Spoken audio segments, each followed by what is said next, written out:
Howdy, howdy. Welcome on in to the pre-show before the free show on a Monday morning. It is, in fact, the pre-show. Oh, don't touch your microphone. Sorry. Whoa. It's also extreme zoom. This is the pre-show before the free show. I am Greg. That is Ashley. We're your football friends on the internet. Uh-oh. She's getting up, which means I don't have anybody to talk to. So this is going to be awkward. She's walking in the studio. Are you going to zoom it out? Oh, she's going to just canvas. Watch this, guys. Here we go. Ready? Whoa. That's cool. Okay. Welcome to the pre-show for the free show. And I got some story to tell you guys about my weekend. A little weekend around, if you wheel. This weekend, as we mentioned on Thursday, you all right? She's good. My wife was out of town. My wife went up to St. Louis, which is where she's from. She had her high school reunion of a number that I won't say because that would date her, and that would not be fair to her. So my wife was gone, and as a result, it was myself and it was our two boys. It was Hank and Max, who were rocking and rolling this weekend, holding down the fort. And this is a me thing. This was the first time really with the two of them that, am I hot? You're good if you quit touching it. Anyway, it was really important for me that the boys have a really good time this weekend because I think it's really important for them to view like dad weekends as like fun weekends and not something like, oh crap, like mom's going out of town, this is going to suck. You know what I mean? Yeah. Like I want to set the tone here. And I want to set the tone. This is the first time really we were able to do this together as a family. Oh. That's not me. I didn't touch it. Yeah. My arms are crossed. Anyway. So, we had a great time. Okay? And I made sure that we had a great time. I had to work Friday night, obviously. And so, Dee Dee and Papa Bear came over and Uncle Jeff came over and they had like a pizza party and hung out and had a great time. Did Uncle Jeff had a good birthday? Uncle Jeff had a great birthday. Nice. Then Saturday, Hank had a baseball game, and then he went to Sonic with Dee Dee, and then we went to the store, and he got to pick out kids' cuisine for dinner. Kids' cuisine Remember rocks. kids' cuisine? He was very fired up about that. He got to pick that out. We got to go to the store, all those things, and then we went scootering around the neighborhood. Solid. We watched a couple movies. We were having a good time. After Max went to bed, we got out the Nintendo 64. Solid. Played a little Mario Kart. Okay? We were having a great time. Me, Hank, and Max, we're all having the time of our lives. We wake up Sunday morning, and by the way, I ordered tacos on Saturday night. That was a high-leverage dinner decision since I was only ordering for myself, which is extremely rare. And went with tacos. It was very good. Anyway, so Sunday rolls around, and we wake up, and we go get donuts. Because, again, #dudes rock. We went and got donuts. We got back to the house, and we were eating donuts, and then we huddled up as we were eating donuts, the three of us. And I said, guys, have you had a good time? Have you had a good time this weekend? And they're like, yeah, Dad. Like, we've had a great time this weekend. But when does Mom get back? I'm paraphrasing. We've had a great time this weekend. Would you like to have another boys' weekend sometime? Not all the time, but sometime. Yeah, this would be fun. Then I need you to listen to me. Because we got to stick the landing here. Okay? Mm-hmm. So we spent a good amount of time cleaning up. We put everything away. We made our beds. We got everything in order. We had like laundry done, dishes done, all the things so that the house was clean when Mommy got home. Mm-hmm. Then the coup de grace. Hank made a welcome home mommy sign. Saw that. And we went and got some flowers.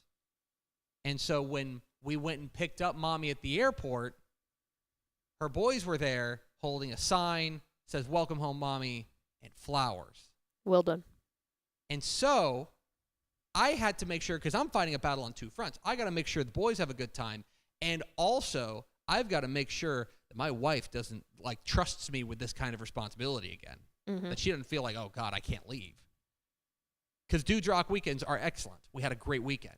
But got to make sure this is something we can do on the regular.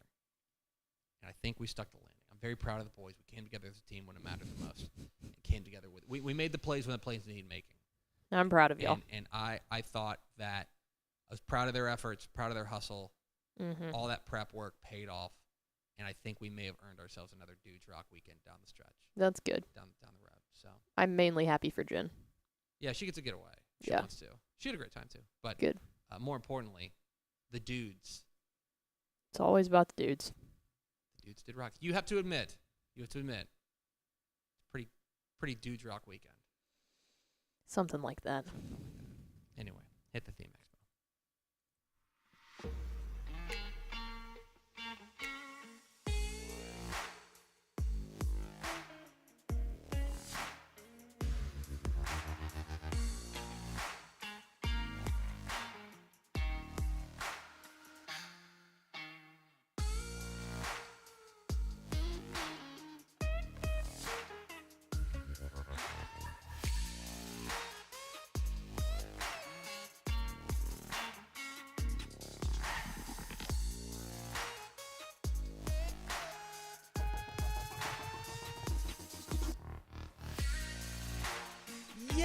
Yes, y'all.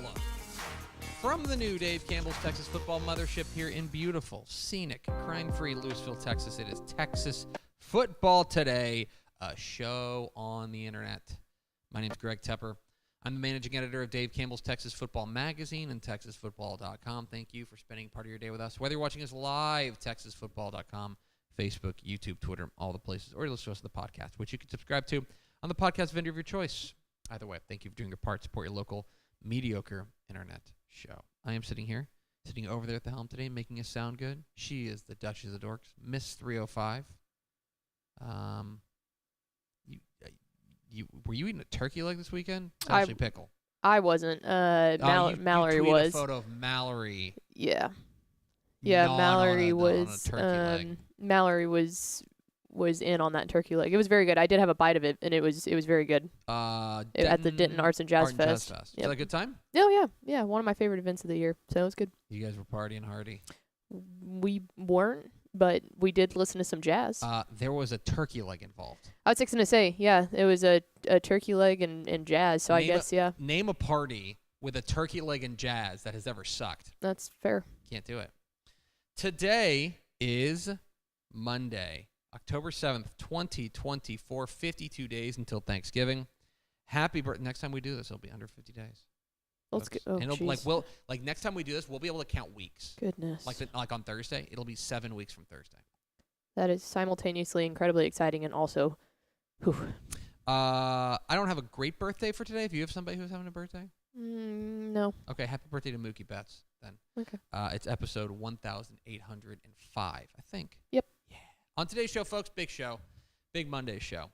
Recapping the football weekend. We'll start with Monday Morning Fallout, where we overreact to the football weekend. Then we'll be joined by the head coach of the 6-0 Corpus Christi Flower Bluff Hornets. Coach Clint Elwood will join us live from Corpus Christi, talking a little bit about what they've got cooking heading into their open date. Then we're going to unveil the Week 7 Dave Campbell's Texas Football Associated Press Texas High School Football State Rankings. Then we'll roll out the Dave Campbell's Texan Live Top 10 Plays of the Week, round it all out with a visit from our friend Greg Powers, This Week in Recruiting, and then answer a couple of your questions at the end of it on Mailbag Friday. So, pot right? That sound about good to everybody? Mm-hmm. Yeah, we're good? Okay. Do I have anything else to tell people before we get going? Yeah, you have a question, ask me. Yeah. Do we first four through the door? We sure do. It was Big Jiggly Water Balloons, Ed McElroy, jersey number 69, and TJ Hudson. Welcome in, fellas. Welcome in, friends. We do appreciate you spending a little bit of your day with us. Pickle. Hit the air raid siren sign for Monday Morning Fallout.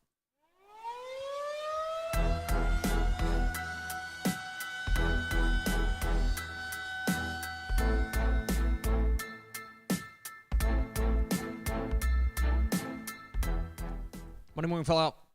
When we overreact to the football weekend, and for a week with fewer games than we're used to, It's the biggest bye week. You wouldn't think it, Mm-mm.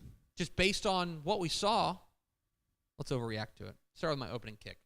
The greatest streak in Texas high school football history.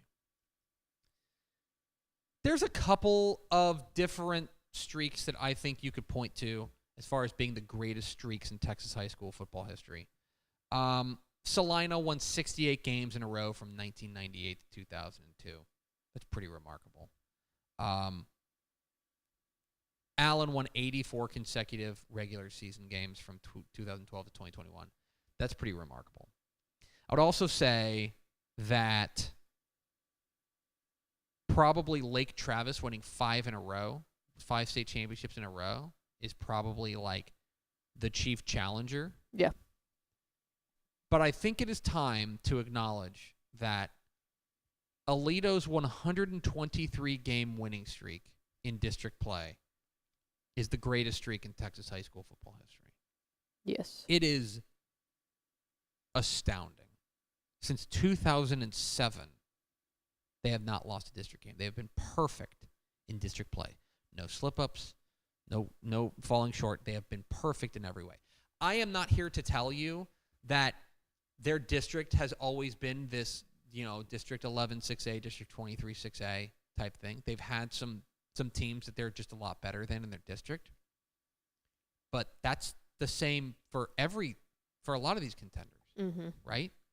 I mean, just consider what we're looking at here. As they beat Denton Ryan on Friday night in a come-from-behind victory, where they were down 27-8, down 27-8 in the second quarter, and then they returned a kickoff for a touchdown, and I think all of us looked at each other like, yeah. Yep, they're doing that thing. They're going to do that thing. Well, okay, I hate to give you credit, but I'll give credit where credit is due. Ryan scores another touchdown, and we all... By the way, hit a wide-open Braden Mussett. Yes. I think it was a coverage bust, and he's running free, and Quinn Hennigan drops in the bucket, and he's, untouched. It was one of the most broken coverage plays that I've ever seen an Alito defense allow. So we're sitting there, and we're all looking at each other like, okay, this is now starting to get pretty interesting because they're taking a substantial lead. And Tepper goes, yeah, but I wouldn't be surprised if Alito just, does an Alito thing and returns the kickoff. Literally the next play, Alito went, 98, 97 yards? It was 90-plus yards. And returns the kickoff. Insane. But that's what they do. And that's the thing, is that in district play, Alito is inevitable. And, I want you to consider this. 123 consecutive district wins. The second longest streak is 75. It's wild. Okay?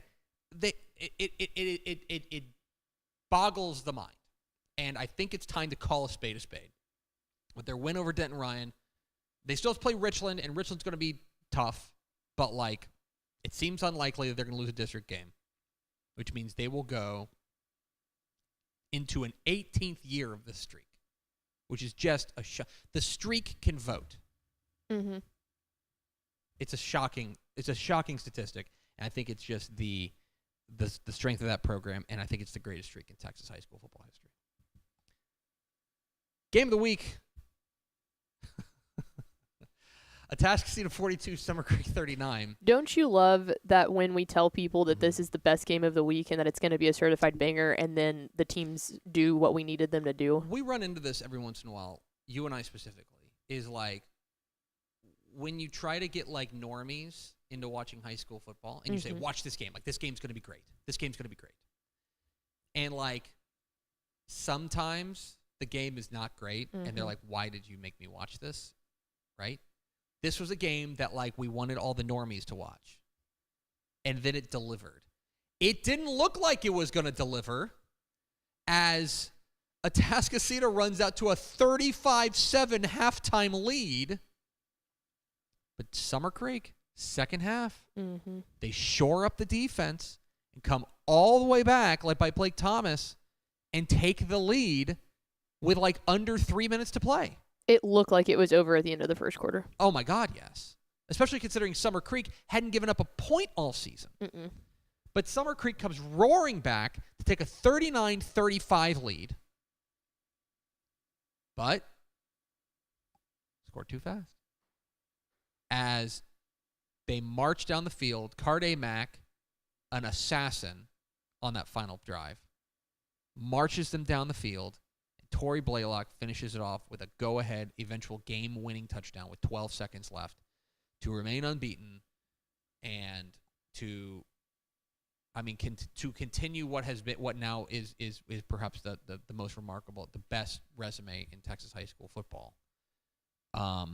In what I think is so far the game of the year. Yeah. We had a 6 overtime game this week, but this is the game of the year. It's a shocking game, and again, you're exactly right. I love when a game that we hype up ends up living up to the hype. That gives us a little credibility boost. It does, and it's happened twice in the biggest bye weeks. It happened in week 4 when College Station and A&M Consolidated played it. We said because it's very rare that we say this is the best game in the state, but we've made that claim twice this year, and both have lived up to it. So shout out to those 4 teams. Thanks, guys. We appreciate you making us look smart. My play of the week. Let's go on to another one of the big games of the week. Down in Galveston, we talked with Sheldon Benight on Friday, or Thursday rather, the head coach of the Galveston Ball Golden Tornadoes, ahead of their big game against Port Arthur Memorial. And we talked a lot about their team, but one of the guys we talked a lot about, obviously, is Jonah Williams, their superstar do-it-all athlete. So Port Arthur Memorial scores to tie it up at 7, right? The problem is they have to kick the ball off. Mm-hmm. And I don't want to tell people how to do their jobs, but I wouldn't kick the ball to Jonah Williams. No.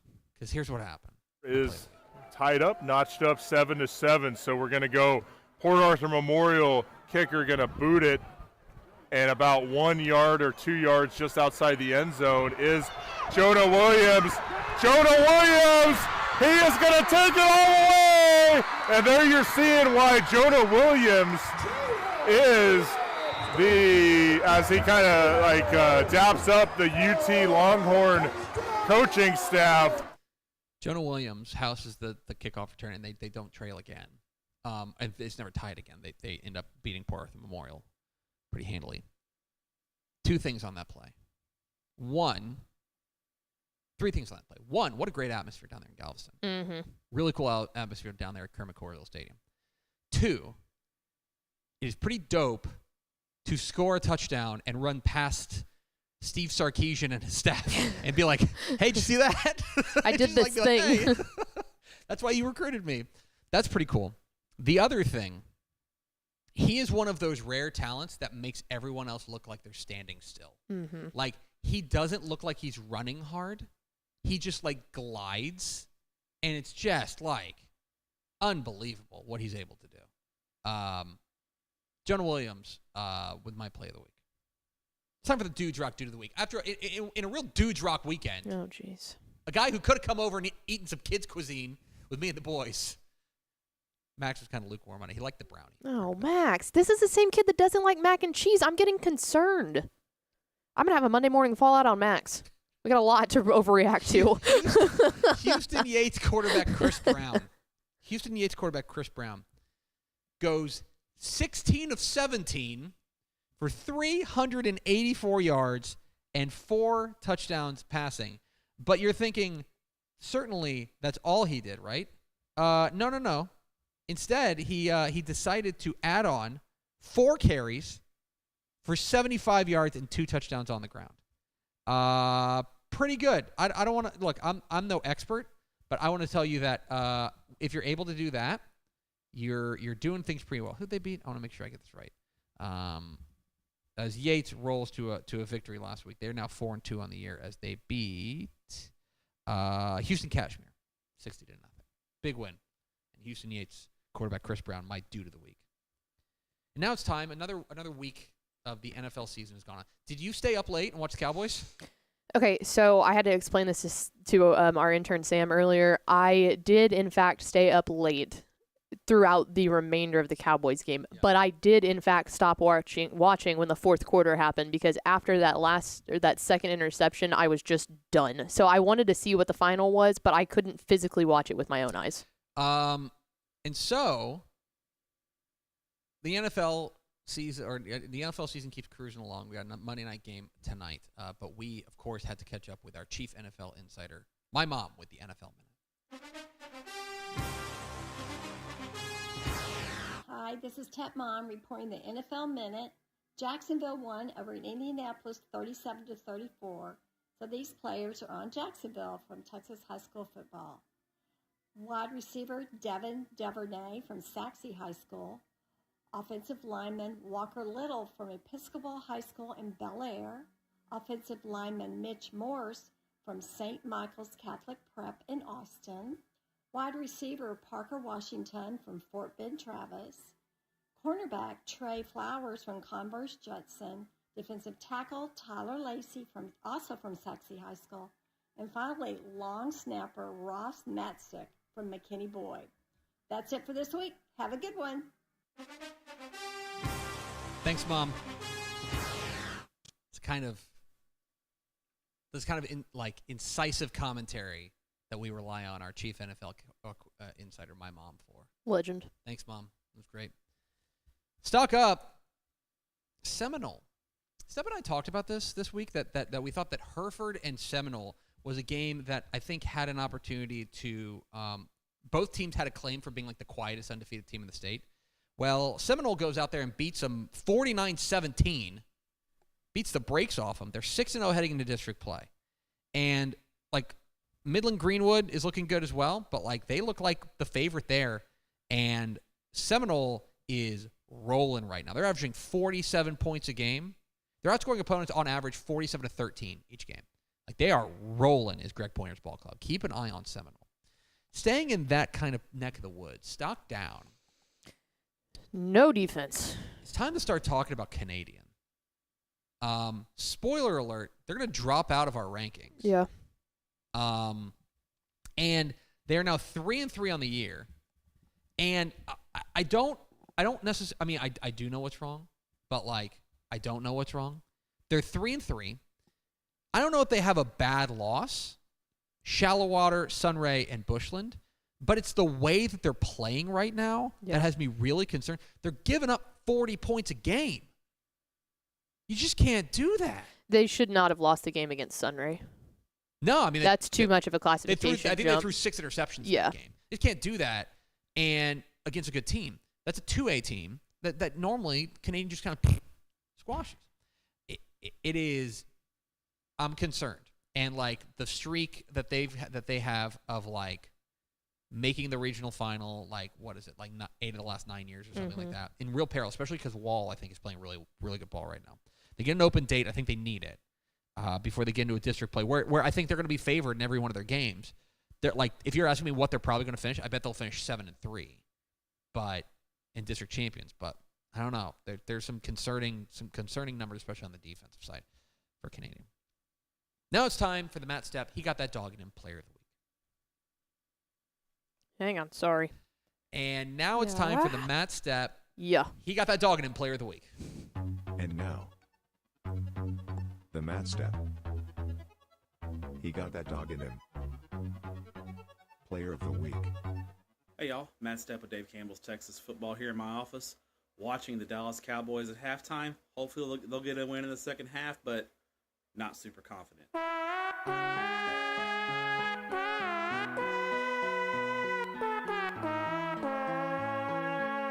But enough of that. It's time for the Week 6 Matt Stepp. He got that dog in him award. And the winner of the Week 6 Matt Stepp. He got that dog in him award is none other than North Forney quarterback Legend Bay. In North Forney's 39-7 win over Tyler Legacy on Friday night, Legend had 234 yards rushing and 2 touchdowns, and he also threw for 100 yards to lead the North Forney Falcons to a 39-7 win to go 2-0 in District's 10-6A play. Congrats, Legend. You, sir, have got that dog in you. This has been the Matt Stepp. He got that dog in him player of the week. Congratulations to Legend Bay. Unnecessary. North Forney. What? They won! I know. Did you like the music? No, that was what was unnecessary. My final shot is that it's time for 2 things. One, I think in the micro, it is time for you to get a watch. Yup. In the micro, stop it. In the micro, it's DeSoto Duncanville week. And that's going to be the big headline, and the talk of the state is DeSoto Duncanville. And that's obviously a massive game, and we'll talk a lot about it this week. The other thing that it's time for, it's officially district season. Like, we're in week 7 of the 2024 Texas high school football season. Of the 656 games this week, okay, across all classifications, private school, public school, 585 of them are district games. Okay, we're in the thick of it. It's time, and a lot of those non-district games are like 6-man games or teams like trying to figure things out. Like a lot of private school games or some private school games. It is time. Like, district season is here. The stakes are now raised, and so if you are the kind of person that needs a reminder of when to lock in, now. Yeah, right now. I mean, it's what coaches say. A lot of coaches say that they divide their season into 3 seasons. You've got non-district, districts, and then playoffs. So, like, we're firmly planted in that second season. 100%. It is a massive, massive week, and the stakes are raised. So it is, in fact, time. That's Monday Morning Fallout. We are Texas Football Today. We're here Mondays and Thursdays on TexasFootball.com, talking football in the Lone Star State. You can follow us on Twitter at DCTF. Like us on Facebook, Facebook.com/Dave Campbells. Also Instagram, Instagram.com/Dave Campbells. And, of course, see us at TexasFootball.com. Hope you'll consider going to TexasFootball.com/subscribe to become Dave Campbell's Texas Football subscriber. You can get the 2024 Dave Campbell's Texas Football Rising magazine, our recruiting edition, as soon as we finish it. Wow. As soon as we start on it. Mailed to you before it hits newsstands. And let's be intentional with our language. You also get a year of Dave Campbell's Texan Live, our streaming platform. Wow. So, like last weekend, you know how like the big games were like Denton Ryan Alito and Atascocita Summer Creek, like those are massive games. Do you know where you could have watched them? Live on Dave Campbell's Texan Live. Huge games this week too. Live on Dave Campbell's Texan Live. Don't get FOMO. TexasFootball.com/subscribe. Makes a great gift as well. They're starting out. My kids now get like the what do you call it? Like the catalogs? Oh, yeah, like yeah. Toy catalogs. Dude, those always rock. So, like, Walmart puts one out. Target puts one out. Amazon started putting one out. Like the gift guide. Oh, my. Oh, that's dangerous. Oh, it's very dangerous. That's scary. We have to keep it away from them. What I'm saying is open up your gift guide and look at page 1. It says a subscription to Dave Campbell's Texas Football. TexasFootball.com/subscribe. Coming up here in just a moment, we'll talk with the head coach of the 6-0 Corpus Christi Flower Bluff Hornets. Coach Clint Elwood will join us live, but first a word from these valued partners.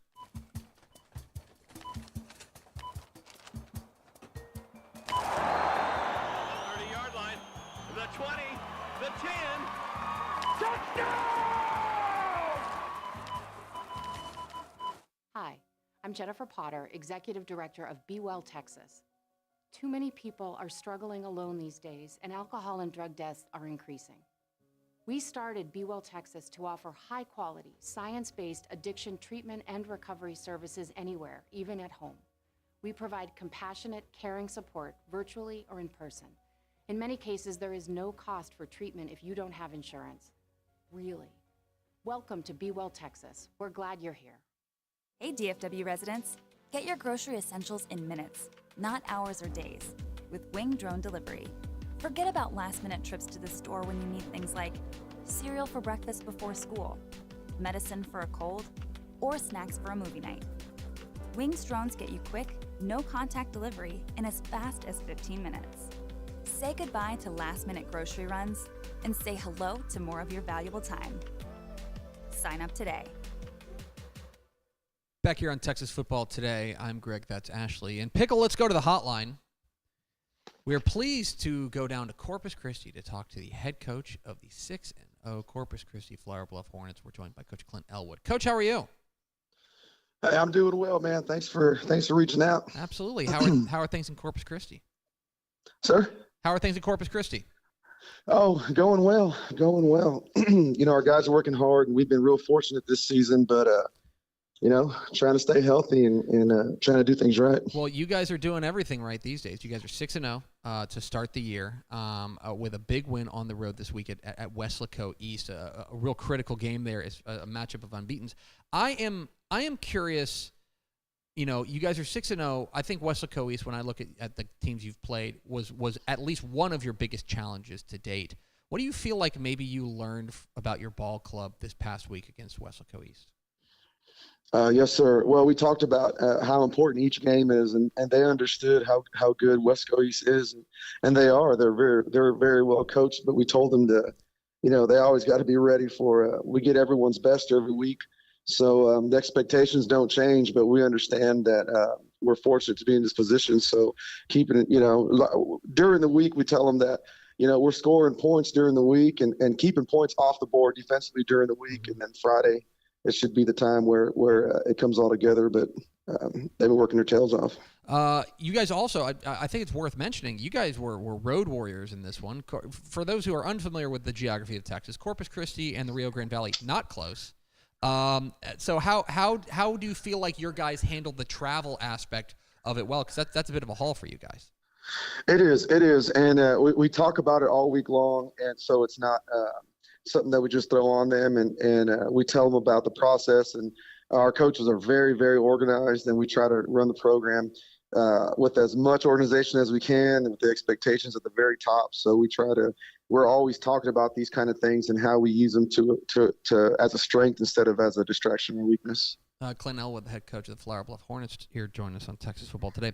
Coach, I want to ask you about your role here with Flower Bluff. You're a longtime assistant there under Coach Chris Steinbruck. He retires in the offseason. You take over as the head coach. This is a program that's been going pretty well.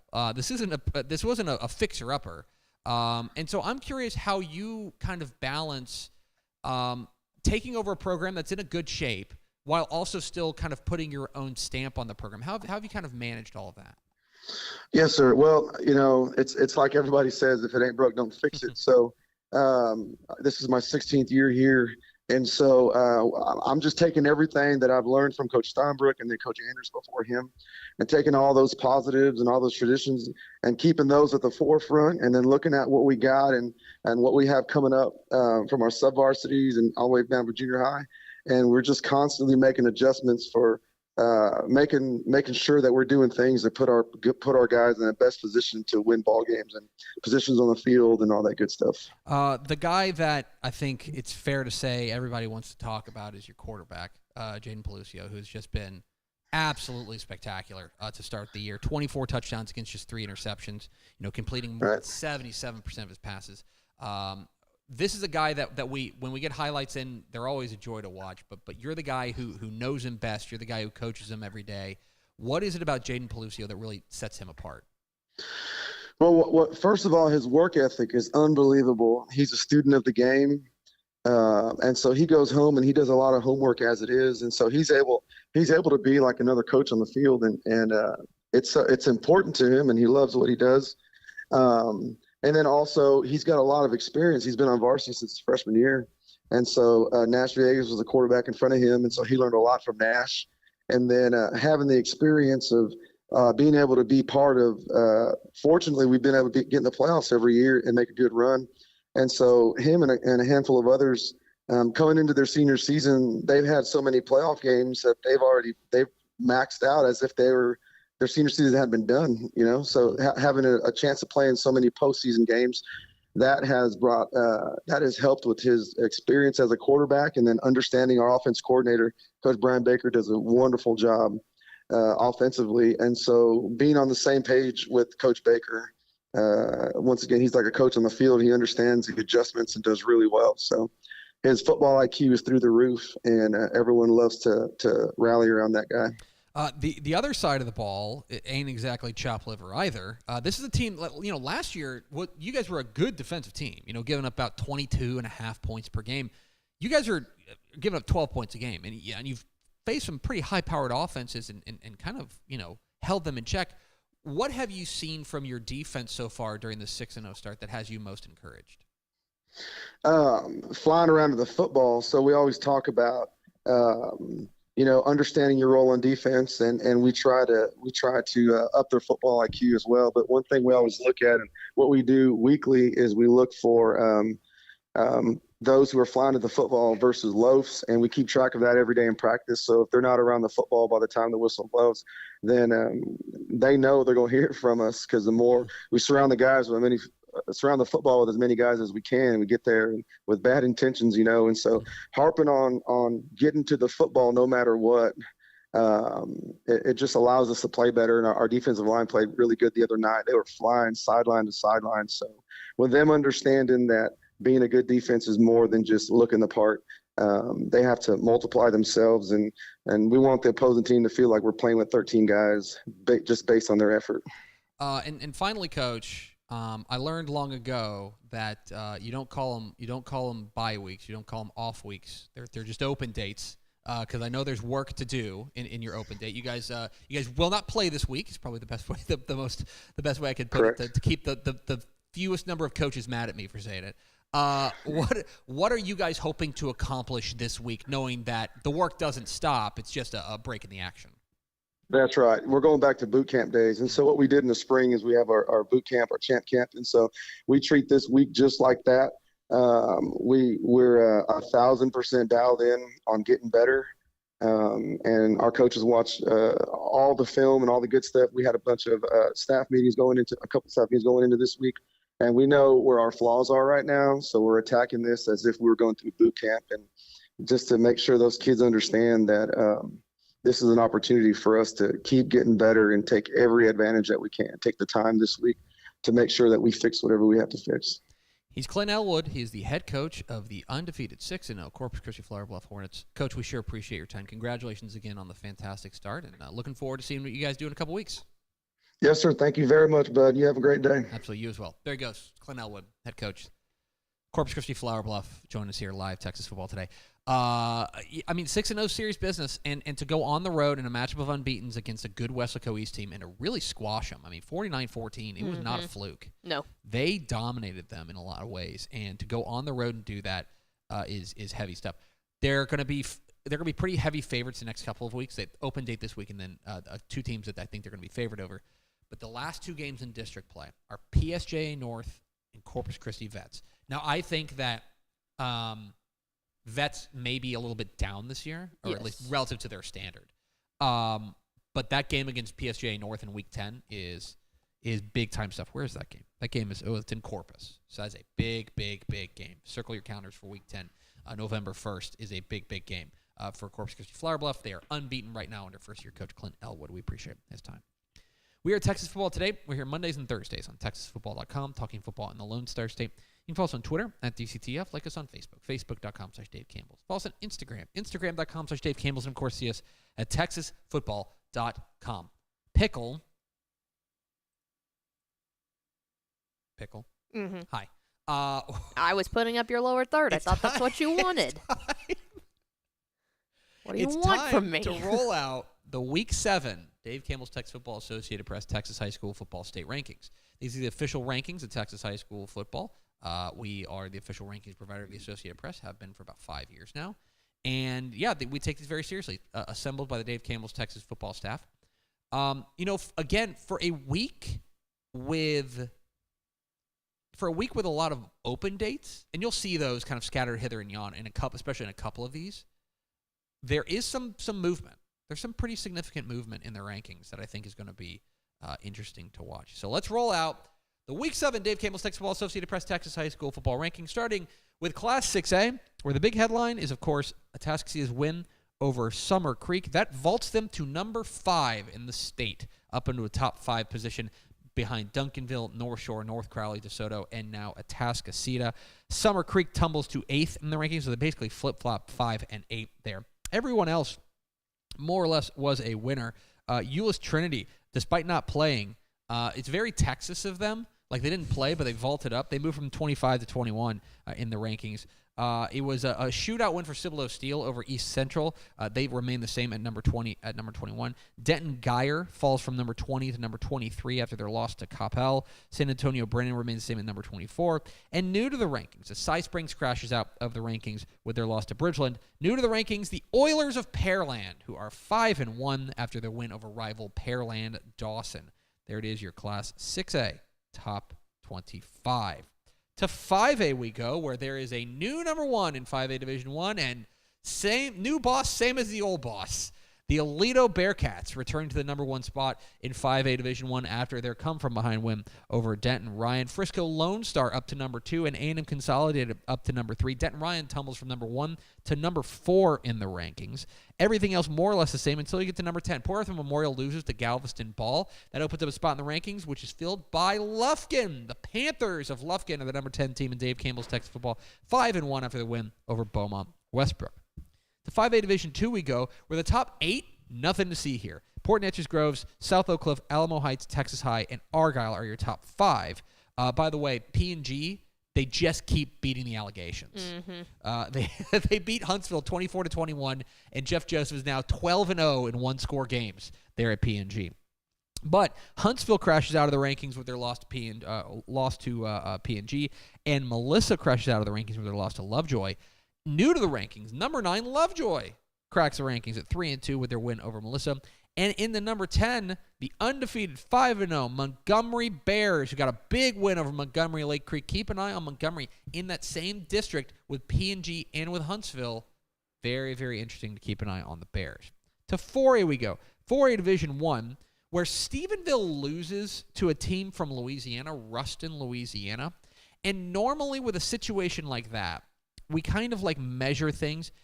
Part of what we're concerned about and why Stephenville drops from number 2 to number 4 in the rankings is that they were functionally non-competitive in this game. 63-17. They really got bludgeoned by Ruston, Louisiana. They tumble from number 2 to number 4. LBJ moves up to number 2 in the state at 5-0 with a big win over Austin Travis. Alvarado, now the number 3 team of the state, with despite being idle. Chapel Hill up a spot with their win over Palestine. San Antonio Davenport up a spot. Kilgore crashes out of the rankings with their rather surprising loss to Henderson this past week. Longview Pine Tree up a spot to number 9. And new to the rankings at number 10, Sulphur Springs, 5-0. They are new to the rankings there at number 10. 4A Division 2, I told you there were going to be times where it was just like, just like copy-paste. Copy-paste. There were only 3 teams in action. Carthage beat San Benito 56-0 in the weirdest game of the year. Sinton beat Corpus Christi Callan, a good win, and Seminole beat previously unbeaten Hereford. Those were the only 3 teams that played in the top 10. They were all winners, so the top 10 entirely unchanged. Your top 5 remains Carthage, Brock, Gilmer, Sinton, and Seminole. To 3A we go. 3A Division 1, almost entirely unchanged. Top 9 are unchanged. Top 5, Columbus, Malakoff, Bushland, Edna, and Hitchcock remains the same. But Tatum drops out of the rankings with their loss to Liberty Ilo, and that opens up a spot for Liberty Ilo, who is now 4-1 on the year. Their only loss of the year is to Carthage. Good win for Liberty Ilo. They are back in the rankings at number 10. 3A Division 2, East Bernard is your big mover here. They get a win over previously unbeaten Rice Consolidated. That vaults them up to number 2 in the state. We are awfully impressed with what the Brahmas have been able to do. Poth down a spot to number 3. Lexington down a spot to number 4. Wichita Falls City View, despite being idle, has some teams lose in front of them. They vault up to number 8 ahead of their big game this week against Jacksboro. But Rice Consolidated and Canadian crash out of the rankings. Boy, I'd love to know the last time Canadian was unranked. But 2 new teams in the rankings. Woodville is 5-1 with a win over Warren. Big win for them. And new to the rankings, Grand Saline at 5-0. Winners over Harmony. They are now state-ranked Grand Saline. To 2A we go. 2A Division 1, nothing to see here. Only 4 teams in action. Refugio beat Riviera Call like a drum. Ganado, big win over Kennedy. Beckville, big win over Big Sandy. And Honeygrove, big win over Como-Picton.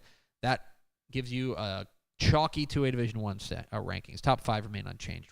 Stanford, Refugio, Ganado, Sunray, and Hawley. 2A Division 2, same. Only 4 teams in action here. Mart beats Chilton, Stratford beats Childress, Windthorst beats Monday, and Groover beats Amarillo River Road. So the top 10 remains unchanged, including the top 5. Mart, Stratford, Munster, Collinsville, and Albany. To the 6-man ranks we go, where the top 9 of 1A Division 1 have no change, including your top 5, Gordon, Abbott, Whiteface, May, and Buena Vista. But there is change at the bottom. Lomita crashes out of the rankings with their loss. And new to the rankings, the Panthers of St. Joe in the rankings at 6-0 with a big win over Pear and Witt. I believe previously unbeaten Pear and Witt, 32-30. Good win for them. They are now 6-0 and state-ranked at number 10. 1A Division 2 we go, where there are some changes, specifically because of Benjamin's really impressive 106-88 win over Cherokee. Benjamin nudges up a spot to number 5. Richland Springs up to number 2. Oglesby up to number 3. Motley County up to number 4. Cherokee tumbles from number 3 to number 6, just behind Benjamin. And then you had Follett lose this week, and they crash out of the rankings. So Iredell and Strawn each move up a spot to number 8 and number 9, respectively. And new to the rankings, Amherst. The Bulldogs of Amherst are 5-1 with a win over Boys Ranch. They are the number 10 team in 5A or 1A Division 2. To the private school ranks we go, where there is absolutely, positively nothing to see. In 11-man, top 5 remain unchanged. San Antonio Holy Cross, Argyle Liberty Christian, Dallas First Baptist, Fort Worth All Saints, and Houston Kincaid. Argyle Liberty Christian, big game this week against Plano Prestonwood. And then the private school 6-man ranks. Huntsville Alpha Omega crashes out of the rankings, which opens up a spot for the Stars of Wichita Christian, newly ranked at 6-0. They beat Fannondale by 50 last week. And so your top 5 is now Houston Emory Weiner, Pasadena First Baptist, Fredericksburg Heritage, Corpus Christi Annapolis, and the newly minted Corpus or Wichita Christian. So there they are. The Dave Campbell's Texas 5 or 10. Man.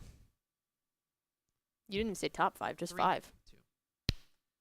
There it is, the Dave Campbell's Texas Football Associated Press Texas High School Football Rankings for Week 7. It's not even Week 5. It'll make sense if it was Week 5. Mm-hmm. For Week 7. You can find all the rankings at texasfootball.com/rankings, and a reminder that you can deposit all of your critiques at Ashley_Pickle12 on Twitter. Mm-hmm. We're Texas Football Today. We're here Mondays and Thursdays on texasfootball.com, talking football in the Lone Star State. You can follow us on Twitter at DCTF, like us on Facebook, facebook.com/Dave Campbell's. Follow us on Instagram, instagram.com/Dave Campbell's, and of course, see us at texasfootball.com. Coming up here in just a minute, we'll be joined by Greg Powers. Grev. We have a lot to talk about because Greg Powers has got something to do this Friday. We'll talk about that, plus a lot of all the other recruiting headlines from across the state. But first, Pickle, it's time to roll out the Week 6 Dave Campbell's Texan Live Top 10 Plays of the Week, presented by our friends at Body Armor. This is the task of one Trevor Bullard, who puts together the top 10 plays of the week. We, of course, have dozens and dozens of live Texas high school football games every weekend on Texan Live. He watches every game, stem to stern, rooter to tutor, and determines what the best plays of the week are. It's hard work, but it's why we pay him. I guess. I don't know. Right? Yeah. Here's boss. You tell me. Yeah. Yeah. But he meticulously puts together the top 10 Texas high school football plays of the week. And here's what he came up with this week, the Dave Campbell's Texan Live Top 10 Plays of the Week. For the kicker. Gets the snap, the boots up, and it's good! Leopards win. And Williams will throw all day plus lunch. Williams going deep. Got Tasby in the corner. It's a touchdown. Did he catch it? Yes, he did. Yes, he did. To wake up, they're going to have to make some plays, and they're going to have to show some grit. This one returned from about the 26-yard line, and there he goes. Henry Stoney down the sideline. House call, and the Bears continue to pour it on. Broncos showing a run. It's a pitch to Tyler Wall. The near side makes the man miss. Trying to cut back up front across the 20, 15, 10. Headed to the end zone. He's into the end zone for a score. Broncos back on top. It's 30-27. 1 point on the board here. Down 7. Robinson with plenty of time. Points towards the end zone. The pass.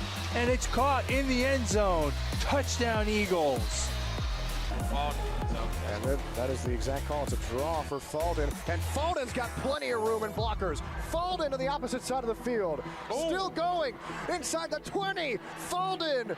Touchdown, Tomball. 65 yards to the Cougars. Strike back immediately. 1 yard per game. From the 20, here's Torrey Blaylock. Blaylock rumbling over the 25, breaks free. And the shutout streak could be over in an instant. Torrey Blaylock, 80 yards, touchdown, no flags. Beard to throw, time, now a little bit of pressure, has to step up, and now will run. Now he'll shovel it to Ray Guillory, who catches it at the 20, 15, running away from the defender with room to run. He has a foot race to the end zone, and he will make it. Touchdown, Aledo Bearcats. Thus far. Once again, finding Bishop on the bubble screen. Bishop with an athletic move, jumps the defender, now down the sidelines, inside the 10-5 touchdown. Wildcats, what a play. Turn to see if they can't do the same. A good field goal would make it. Oh, and it's blocked. Geyer gets a hand on it. They try and scoop it up, but instead just have to fall down on it, and Campbell picks it up. Campbell picks it up and runs it in for a touchdown. Oh. There it is. Dave Campbell's Texan Live Top 10 Plays of the Week. You can find those on our YouTube page. Search Dave Campbell's Texas Football on YouTube. We appreciate Trevor Bullard putting all that together. Another guy that we appreciate. Got a lot of people that we appreciate. Greg Powers, our director of recruiting here at Dave Campbell's Texas Football. Hi, Greg. What's up? You doing good? Yeah, I'm going to try to follow that Capel highlight up. That's going to be a lot. Well, let's see if we can do it. I'm Greg Tepper. That's Greg Powers. This is This Week in Cruton.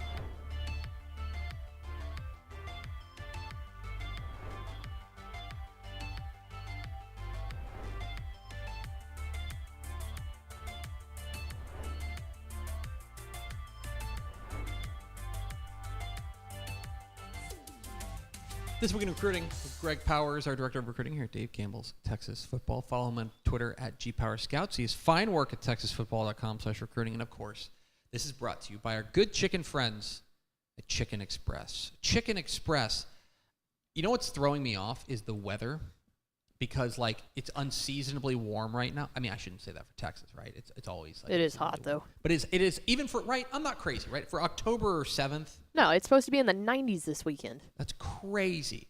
And so I got to be honest, it's kind of harshing my Chicken Express buzz, because, like, when the perfect temperature to have Chicken Express is at all temperatures. But if you were to pinpoint it, it's when it's like 60 degrees.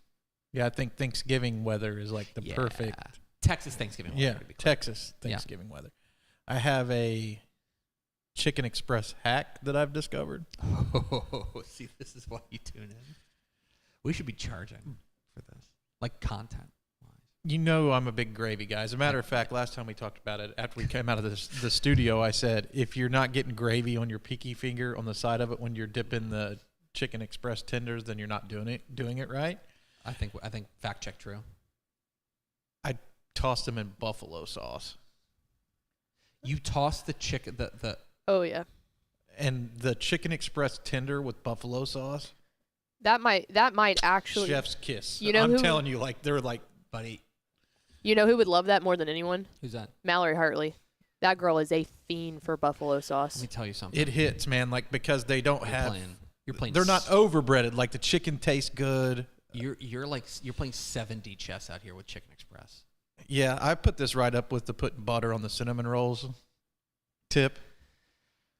God almighty. Two things you have to live your life by. God, I admire you. It's Greg Powers, our director of recruiting for This Week in Recruiting. Let's start with our prospect on the rise. Our prospect on the rise, we're going to Austin, to Westlake High School to talk about their senior tight end, Brody Wilhelm, who is the latest Dave Campbell's Texas Football 3-star prospect. Picked up an offer this week from Baylor, along with offers from places like Texas State, Old Dominion, and Navy. 6'5", 220, and can run like the wind. Seems pretty good.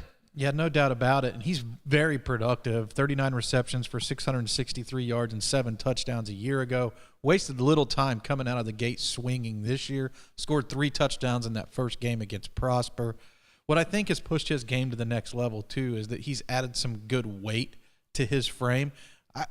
It's not really fair to call him a tight end, and it's not really fair to call him a wide receiver. He's a big flex option who presents mismatch problems with linebackers who try to match up with him one-on-one, and his size is advantageous when he's matched up against defensive backs. So you can see what Baylor likes in him. You can see why these schools are recruiting him, and it'll be interested to see what he does at the end of the day. Well, like, for example, they just had, on watching his tape here, they just had him split out wide against North Shore, right? Like, so he's matched up with, like, a corner in North Shore, and he's beating him to the sticks and stuff like that. Like he can, I think you're right. He is that kind of, that hybrid where it's probably not telling the whole story if you pigeonhole him as just a tight end or just a receiver. Fair assessment. And I think the tape that we're looking at now is his junior tape, and he's about 205 on that. He's pushed up to about 215, 225. I would say somewhere in that range. It's hard to say exactly by looking at him on tape, but he's bigger. He's a playmaker and is the beneficiary of a good quarterback there in Reese Wise as well there at Westlake. Brody Wilhelm, our latest Dave Campbell's Texas Football 3-star prospect on TexasFootball.com/recruiting. Let's get to our commit of the week. Our commit of the week, going to Aubrey to talk about their senior wide receiver, Tyler Brown, who this week pulled the trigger to North Texas. Good commitment for North Texas, who's been pretty hot. They've been one of the hotter schools on the recruiting trail, I would say, since towards the end of summer up until, through the first 5 or 6 weeks of the season. They've had spaces to fill, and they've been filling them with good quality talent. In addition to Tyler Brown, they also received a commitment from 3-star Longview linebacker Brendan Reese this week. But as we're talking just specifically about our commit of the week, who is Aubrey Brown, he is an exciting slot wide receiver who packs a whole lot of punch in his 5'9" frame. He's a guy who can really make defenders miss in open space, and his bona fide / verified track speed, which helped him earn a gold medal at state, shines through on tape. I also had a chance to watch another North Texas commit this week, playing for Mansfield, Jacoby Hayes. That dude was a baller. I really like what North Texas is doing in this class. They're getting guys who might be somewhat off of the radar or overlooked by the big P4 schools, but I feel like they have skill sets to be able to secure offers from those schools. So I think this is a pretty good class for UNT, and it's starting to come together and look pretty talented on paper. Well, and you mentioned Call. There you go. There you go. Thank you. You said you mentioned it was perfect. We mentioned that he's just kind of a well-rounded athlete. I mean, this is a guy who's like a track star too. I mean, he's a guy who can get out and fly. And so this is something that, that type of speed, they're going to find a way to get him involved in the offense in a hurry, just because he's instantly going to be one of the fastest guys on campus. Yeah, no doubt about it. And that speed is going to create a huge mismatch problem, especially in the slot, because at 5'9", it's most likely that he plays in a slot role at the next level. If he gets on a linebacker, forget about it. Yeah. Right? Like, he's just going to use his wheels to outpace a linebacker. So it's a guy that you really want to put 5 defensive backs on the field to combat with, which, when you're talking about that, you're starting to talk about technicalities and how to make your offense successful. Once you throw that extra defensive back out there for an assignment, then pound the rock. Absolutely. You know what I mean? Like, so it just gives you more options. So I like what Tyler Brown's bringing to the table for UNT. Tyler Brown, big get there for the North Texas Mean Green, which, again, Call. Thank you. Let's round it all out with our underclassmen of the week. Our underclassmen of the week, let's go to Beckville.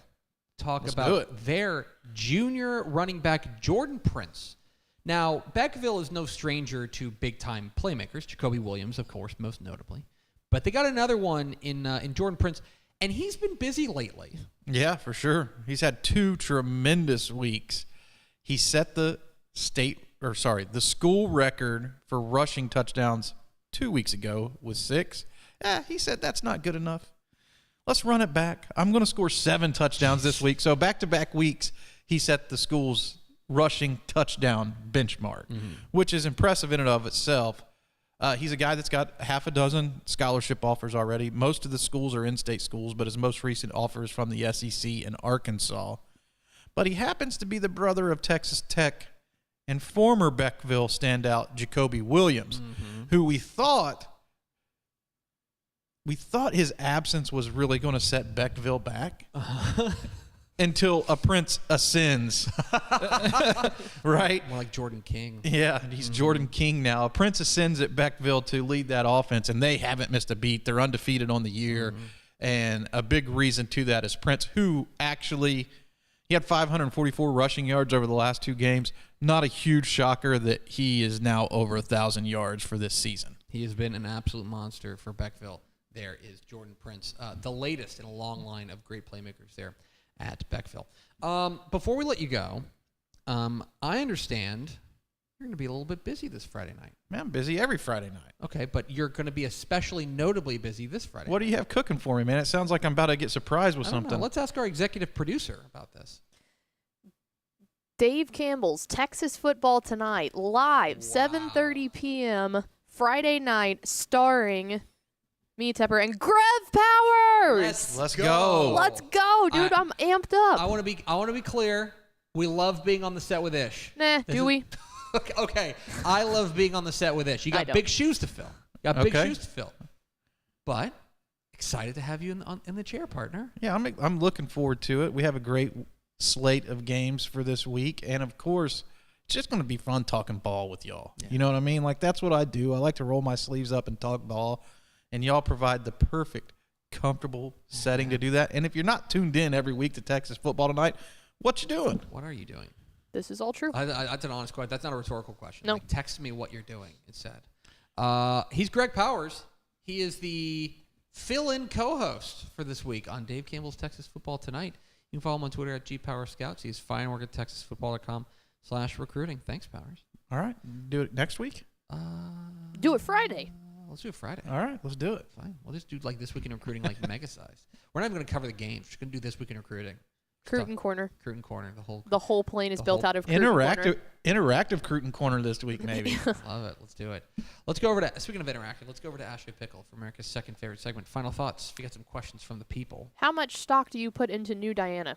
I'm in. I think they're for real. Stonks up. Stonks up. This is a team. I want to say we put them in our in Monday Morning Fallout a couple weeks ago, based on what they've done so far. This is a New Diana team that we were a little bit not concerned about, but we had questions about, simply because they're figuring things out, especially offensively. They're 5-0 and they are whomping people. That's a capital W whomping. 57 points a game. They've only allowed 45 points per game or all season. Now, I do think, and by the way, that win over Gladewater I think has aged pretty well, and a win over Mount Vernon. I do think that the road gets tougher. They play West Rusk and then Troop, and then 2 weeks after that they play ARP. At Troop too, and at ARP. Yeah. So those are going to be tough matchups for them. I'm in though. That offense is humming right now. Jason Pitts has got that offense humming. I'm in on them. Bigger tests coming up, but I think they've got the juice. What's next, Pickle?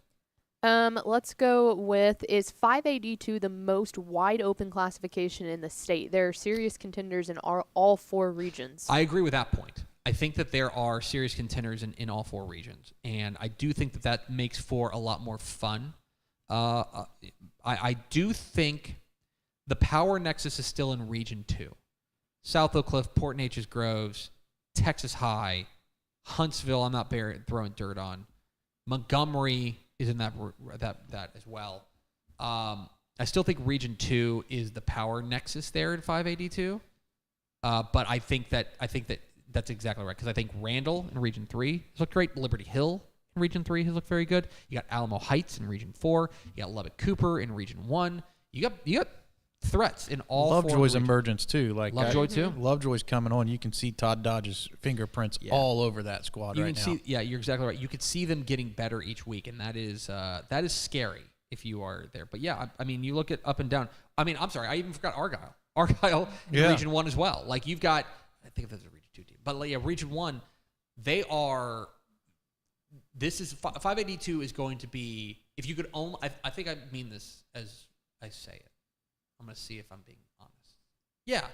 I think if you could only pay attention to one bracket in the Texas High School playoffs, I think 582 is the one. I think that's the one you want to watch. It's the one that I feel like week in and week out you can have the most upsets. Absolutely. Or like anybody could beat anybody on any given night. And you're going to get to the fireworks factory really early. Like, there are going to be area round games. And you're like, holy cow, what are these doing here? So, yeah. And interesting matchups between different styles. Mm-hmm. That's what I think makes it the most. I agree with the poster who asked the question. It's what makes it the most fun is just because of the contradicting style of play. I think that's exactly right. You got one more? What was your first car, and do you wish you still had it? I had a 1990 Toyota Land Cruiser, and yes, it was awesome. Like, I had a 1985 Ford Escort, and it was awesome because it was free. There you go. That's exactly right. Thanks, Granny. I think my mom's first car was an Escort.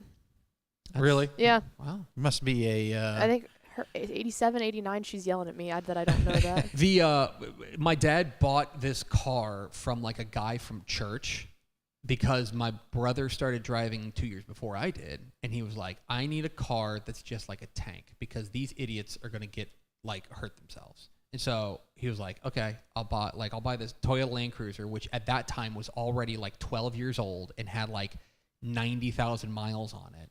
And he bought it for a song or something like that, and then me and Matt kind of drove it into the ground. We only got in a couple wrecks. Pickle, I got to know yours. What was your first car? Mine was Rita Rocket. She was a 2003 Kia Rio. Of course, it had a nickname. Kia Rio. I named her Rita. My parents called her Rita Rocket because they said I drove way too fast, which to this day the lead foot continues. Still true.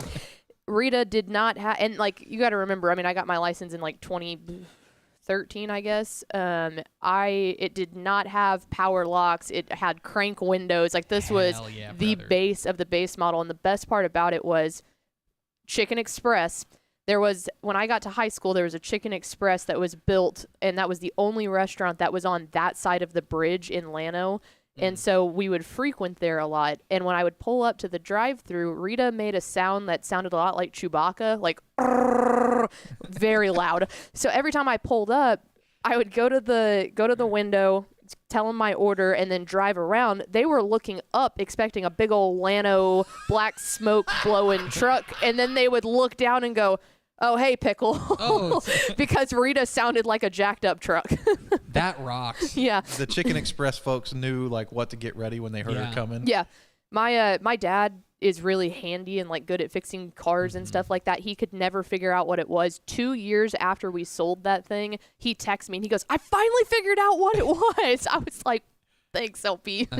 After you sold it? You didn't even, yeah. He was just thinking about it? Yeah, because he fixes everything, and that ate at him that he couldn't figure it out. Boy, that's let me tell you. That's real dad energy right Yeah. there. This is I can't stop thinking about this car we don't have. Yeah. Next time he's got it down pat. You know what I mean? It's, yeah.